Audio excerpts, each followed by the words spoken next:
welcome back to the Autodromo Jos Carlos Pache circuit, which is about to play host to practice 3 for the penultimate round of the 2015 CRC World Championship, in what is going to be a very interesting race this weekend, especially seeing as Alex Moores can win the championship this weekend, as even if DNF and his main rival won the race, then it also means the permutations for Alex to do it this weekend are exactly as they were last time out in the circuit of the Americas. But so far it is Woodessi who has looked like he has the upper hand, and if he does win this race, he does stay within championship, within a mathematical chance for Abu Dhabi, even though the chance of him doing it would be very small. So, to be honest, really what Essie needs, as I've said many times, here's an interesting scenario.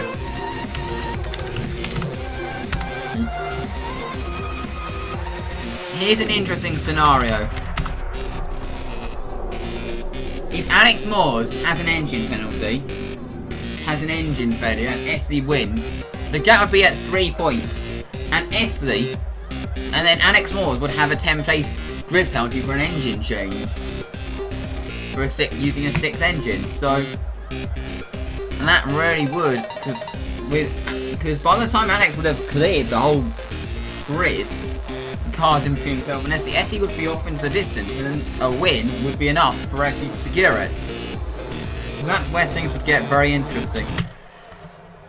Anyway, we are about to be underway for the final practice session, and it's going to be the qualifying sims we are expecting to see in this session.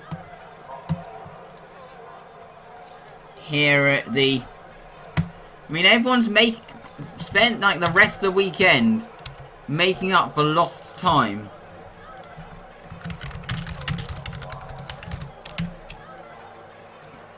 Considering the Thursday session was an absolute washout.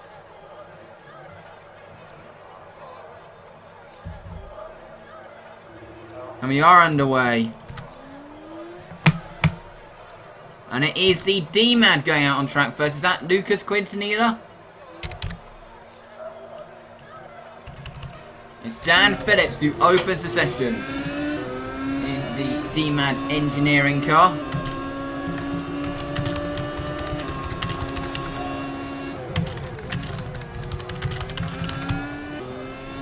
Of course, all eyes on his teammate this weekend at his home Grand Prix. So much support for him this weekend, because, I mean, last year when he came here, he wasn't really... I mean, obviously he did have support, but he wasn't really seen much in the race because he was in a car that wasn't really capable of scoring points. This year, now he's in a much quicker car in the form of that D-Mad car. He has scored quite a few points this year and has outpaced all the teammates he's had. And everyone's been looking out for him and is hoping for him to be able to get some good points this weekend for the home crowd. D-Mad have brought quite an upgrade to this race in the hope that they're going to be able to, and they saved it specifically for this race in the hope that they can get Lucas a good result here in Sao Paulo. As here you're looking at his teammate Dan Phillips heading up the Retroposter now into the C de Largo. Heading on the exit of the corner. Now into the Ferradura he goes.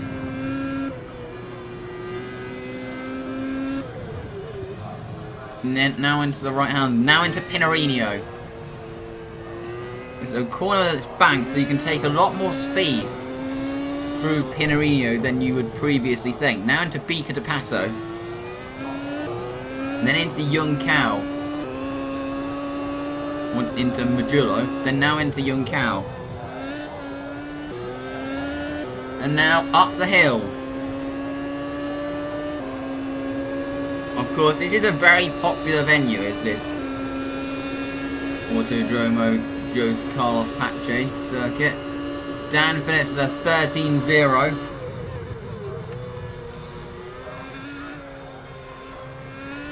Yesterday, Essie topped the session on a 1:12.175. Essie's on a lap. He's got a dork ahead that I don't think is going to hold him up. I'm not sure if, as Coombs said, 1:12.6. So we could expect times in the 1:11s this weekend.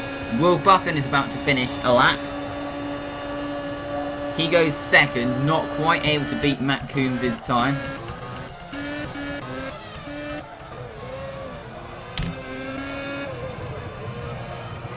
But let's see what Essie can do. He might be struggling in the dirty air of the car ahead.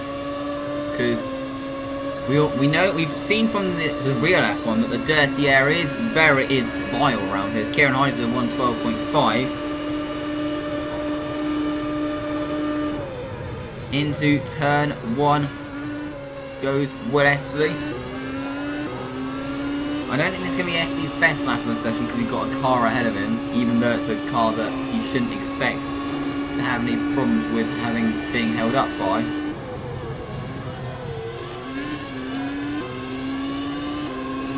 I mean, this lap should still be faster than, say, the Guindanas, the Coombs GPs, Baronasso's Dorks, and cars like that, but it's not them that he really cares about. It is his teammate. It's the only driver he cares about for Wesley.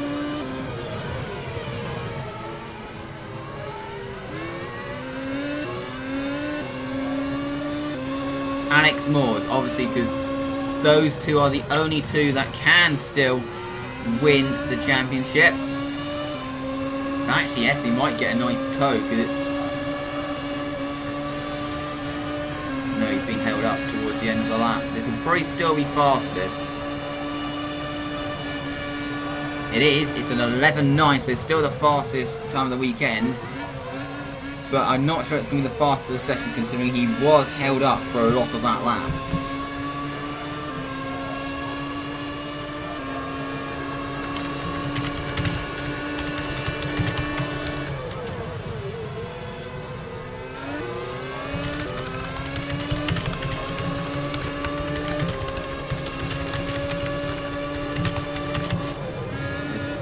Whoa, down the inside of Hannah Duran.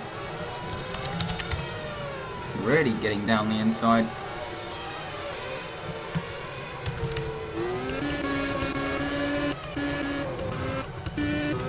Lucas Quincy is currently 11th fastest. He went 11th. He's ahead of his teammate.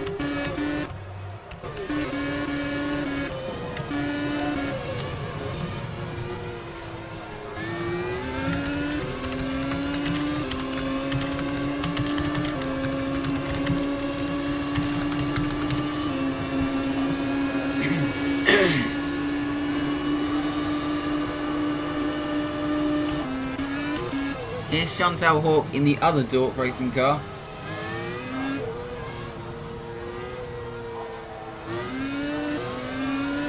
Who goes into this race with another engine penalty.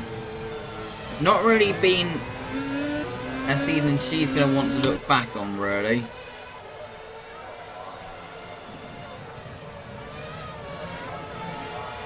I mean, she's at the moment in the championship behind her teammate, having had a considerable more amount of failures, having had none last year.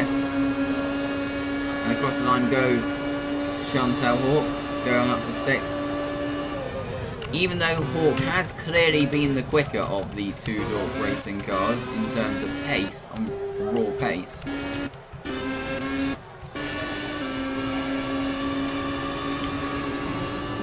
We saw this at the start of the year. Obviously she took a win. We saw her take a win at Istanbul.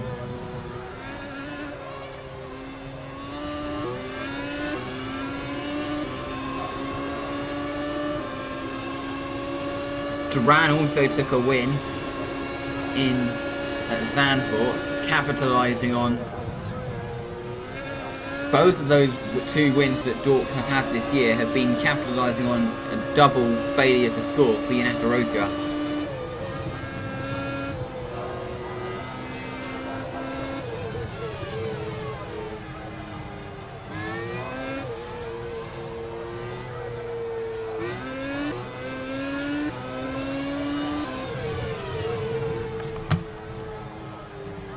So here is Jack Baldwin.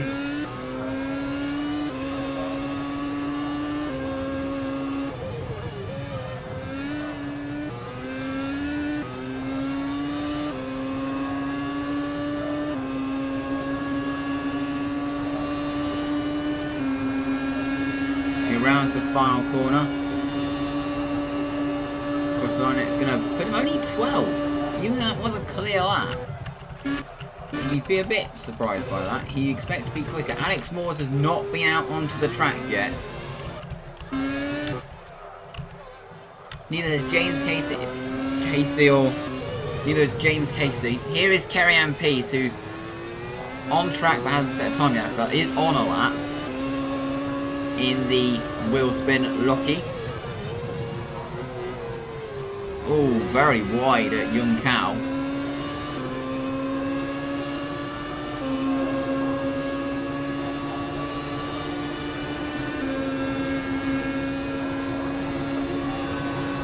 Across the line, 24th for Kerry.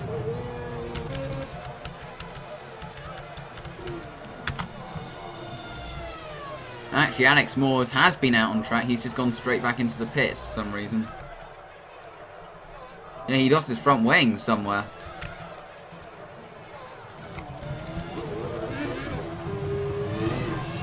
Oh, what? How did he manage to do that? That's a bit silly.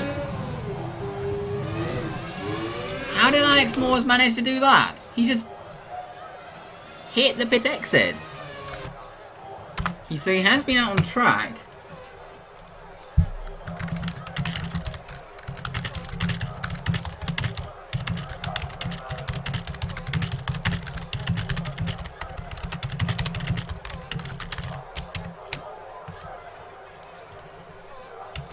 James Casey has set a time, so Alex is the only person who's not set a time yet.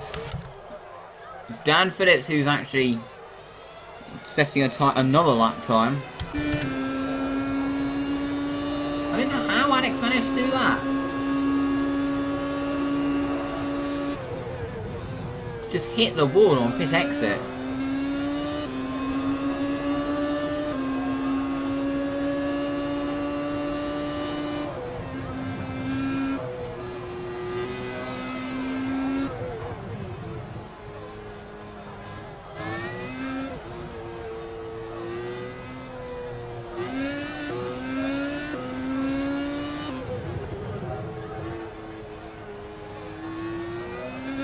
As Dan Phillips heads into the final sector.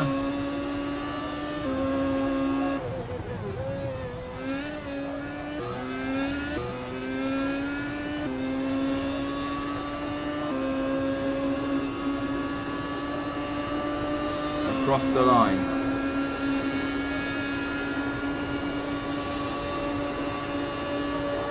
Lucas Quintanilla has not set a time. We've gone out on track yet for a second run yet. Alex Moores has gone back out there. Let's see what he's going to be capable of on this lap. I'm presuming it will be faster than Essie, as Essie got a bit disrupted at the end of his lap.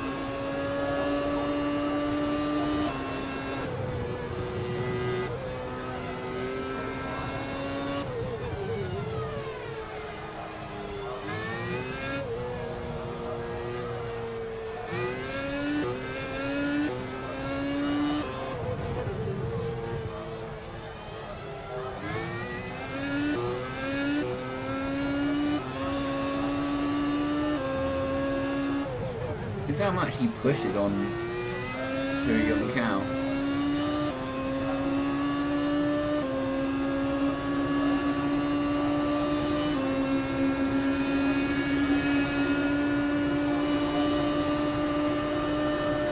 And across the line he goes into turn 1.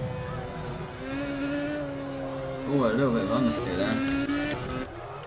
Essie stood in the garage.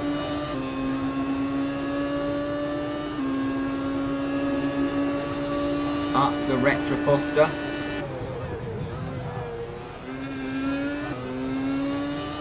Into the Largo. Now up towards the Ferradura.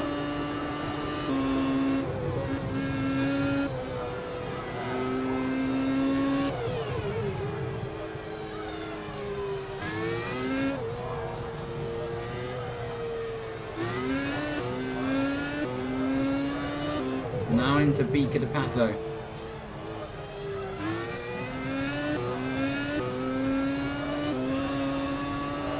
Into Majullo, now up to Young Cow. This is where Essie lost his time on his lap.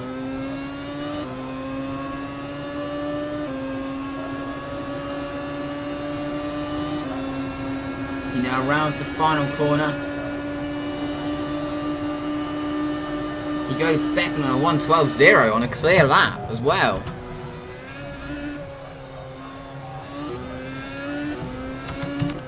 As Essie goes out on track. Despite that as well, Duran goes out on track ahead of Essie just like she did before. Essie's still fastest.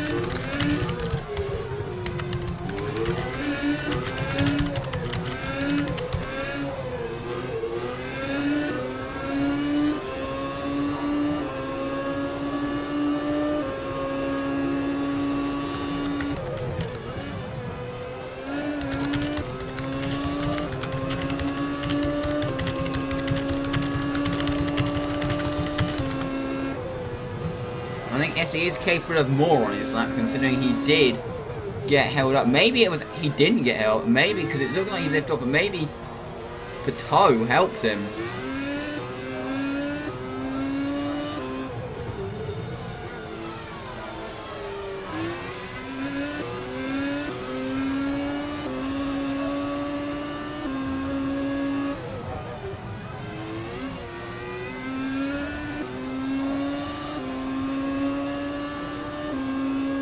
We need to see how Essie gets on this lap.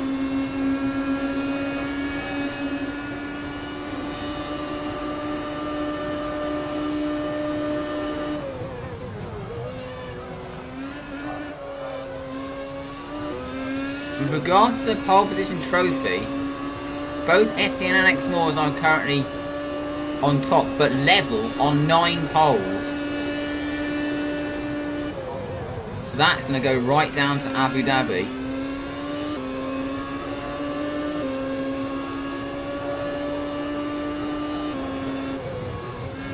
If Alex gets poles today, I believe he does clinch it, because he's definitely got more second places on the grid than Essie does.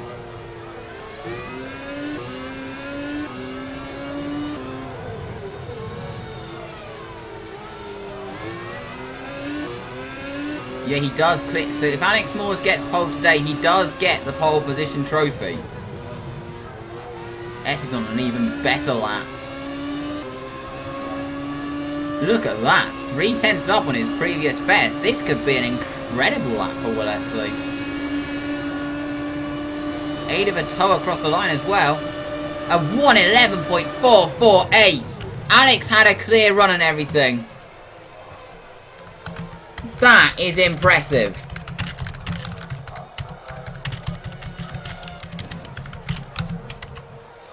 Fastest time of the weekend so far. That was 5/10 ahead of his teammates. That is impressive.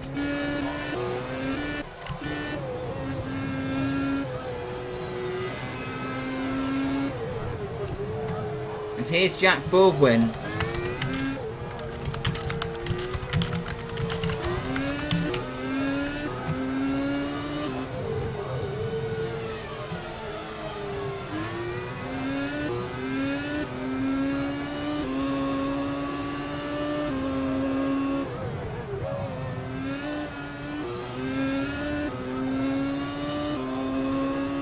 Who heads into the Casita de Largo. Now into, not to the Largo, yeah, let's give count. Now onto the straight now, across the line, he improves to 11th. Still very much struggling is Jack Baldwin. Here's Lucy Woodward in the Baranasso.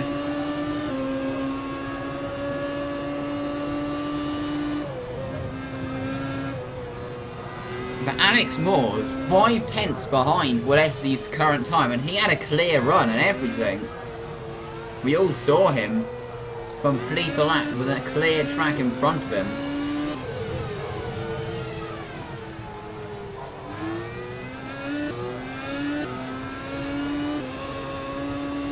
And it's at the moment Essie who has the upper hand.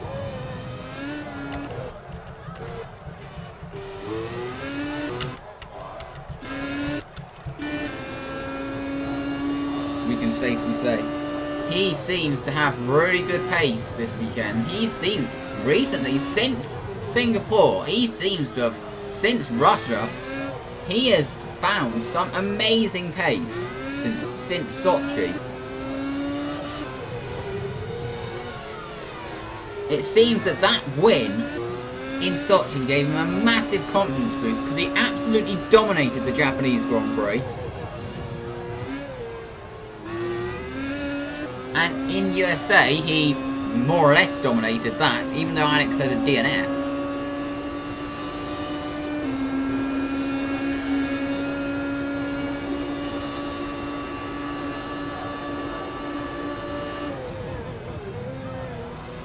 If you were looking at Chantal Hawke starting a lap.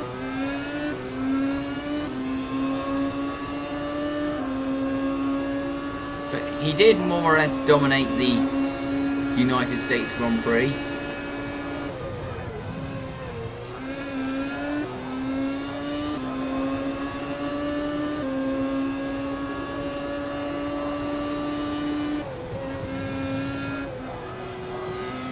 Despite actually losing the lead for one lap to Alex, he immediately gained it back and then didn't even come close to losing it ever since.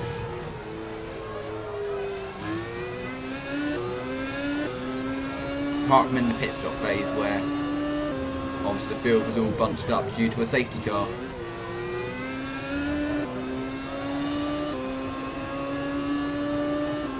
The question is, are we going to see a safety car come Sunday? That could make the racing interesting if we do.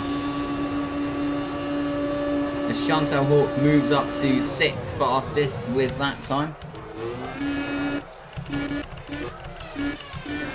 Alex Moores now goes out on track.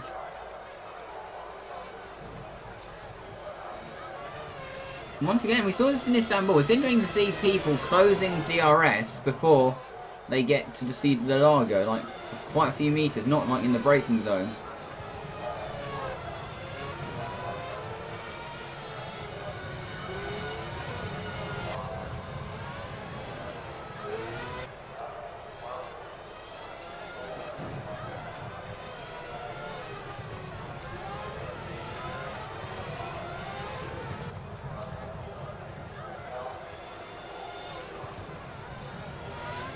Of course, we have 28 cars on the grid once again this weekend, no HWR. We did hear that they are going to be back in Abu Dhabi, which is really good, and we do sincerely hope that we do see them on the grid next year. You see that there, going into turn 1, Alex didn't close DRS till the braking zone. And if we run on board with the rear wing, you can see it opens now. Then before the braking zone, he closed it before the braking zone. He didn't hit, he closed it at least like a second before he hit the brakes.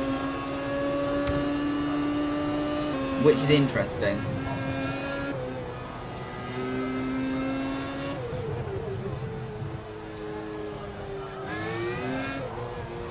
Seems Alex just doesn't seem as comfortable as Walesi did. Walesi seemed absolutely planted to the racetrack around this section, but Alex just seems to be understeering a lot.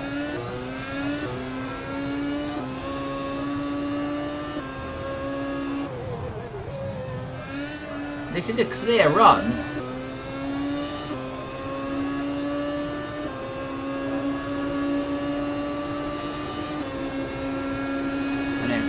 He crosses the line,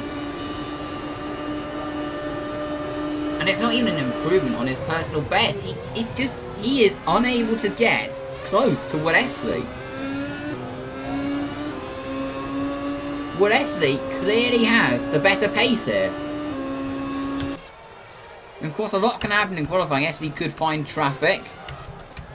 But it's very interesting to see how Will Esli both had clear laps, and Will Esli is able to go 5/10 quicker. That lap really was a statement to show his pace.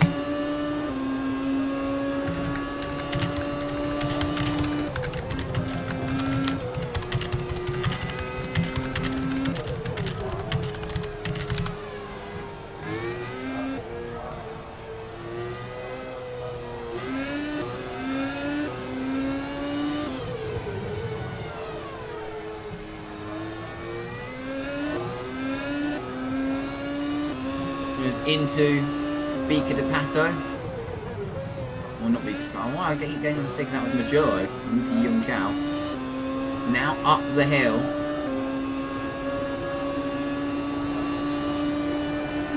Into the final corner. Across the line. No improvement. Kieran Hardy's improved in the first sector.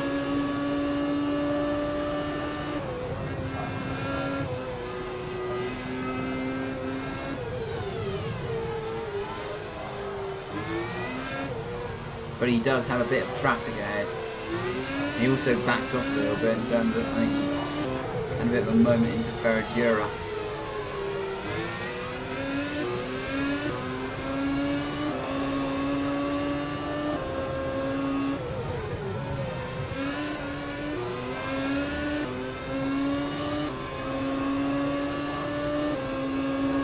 Into the final part of the lap. Using the curve. No improvement. Here is Wolbucken. Down in 12th at the moment, which is lower than he wanted to be behind his teammates. Quite a way behind his teammate Lucy Woodward. Who I'm tipping for another good result this weekend for Lucy Woodward.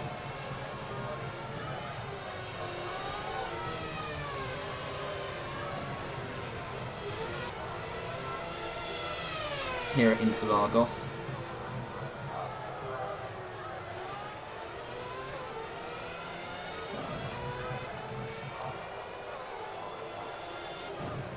He's still 3/10 down on his best. Here's Kieran Hardy. Don't forget, he did win this race last year, did Kieran?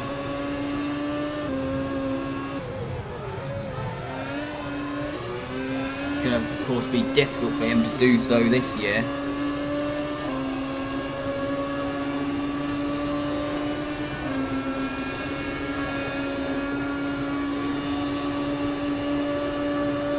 No improvement on his previous best.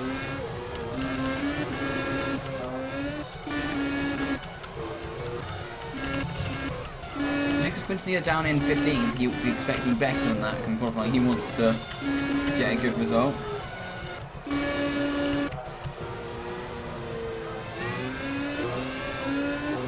Well, Leslie's got a bit of traffic ahead, but before his, what's probably be his final lap. I don't see him being able to pass the speed tech of James Casey before he gets to the line, to be honest.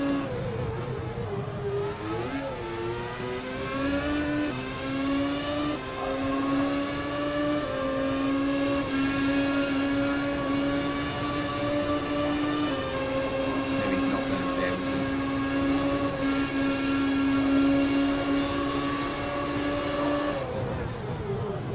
Disrupted at turn 1 as well. Oh, something happened there. What happened there? Between Joshua Moores and Will Buchan.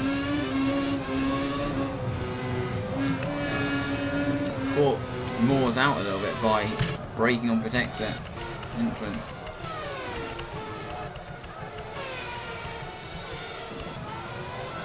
Matt Coombs on an improvement in the first sector.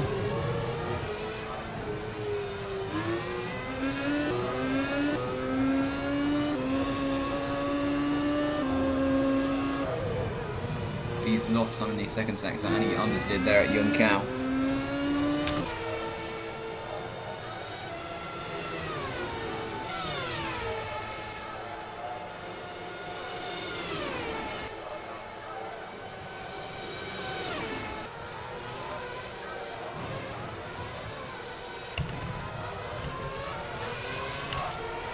Both dorks are pounding round at the moment.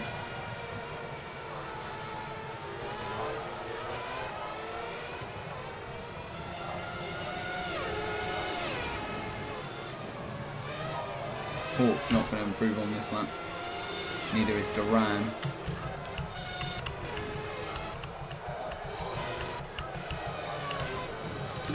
Sadiq's improving on his lap. In the Shantana.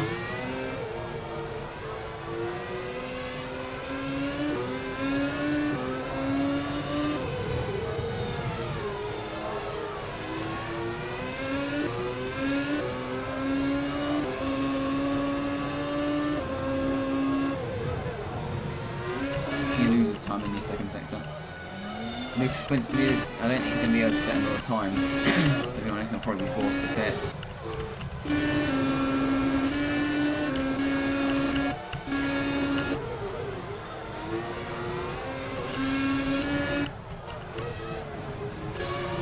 And Quinton Ealer's done the same thing as Alex Moores did. No one did this yesterday. Or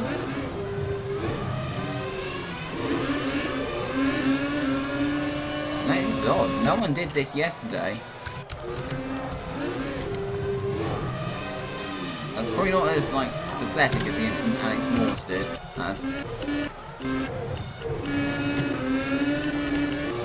No one did this yesterday or the day before. Alex Moores has started one more lap. He might be able to complete it.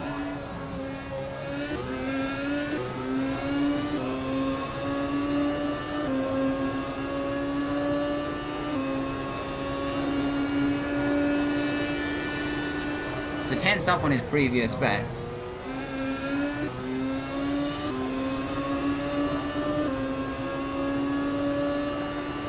Heading into Ferragera, but he might be forced to pit at the end of this lap.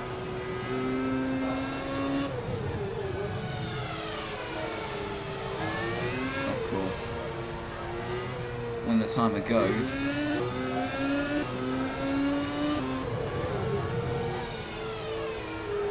So it has now. Yeah, he is being forced to pit.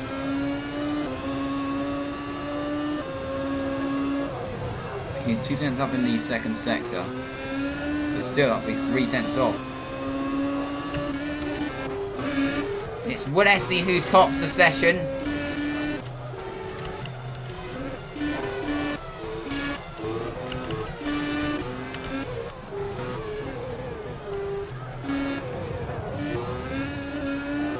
Here at Interlagos.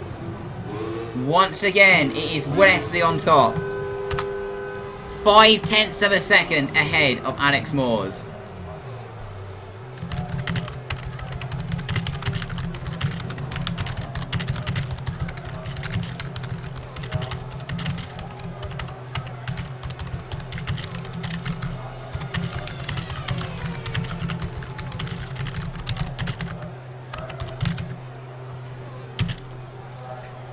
Five tenths of a second. That was an impressive lap.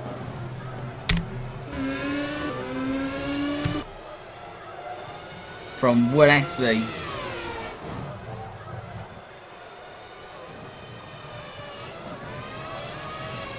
As into the pits they go.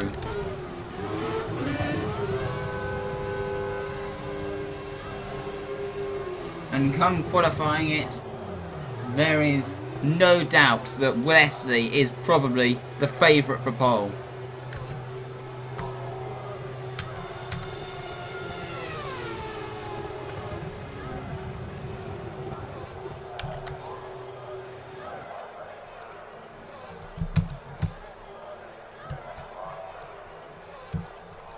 And we are about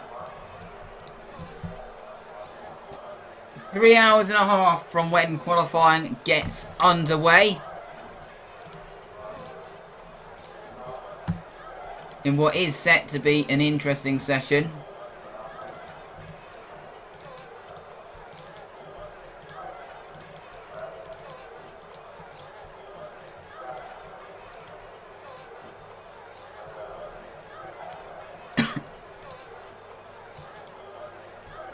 And it's going to be very interesting to see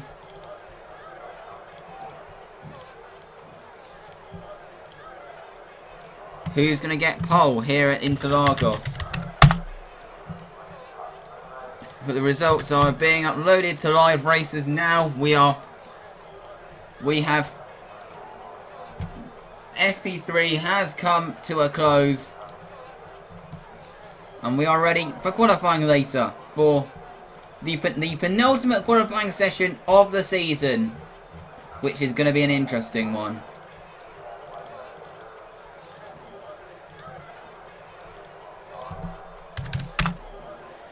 We do have quite a few drivers with engine penalties this weekend.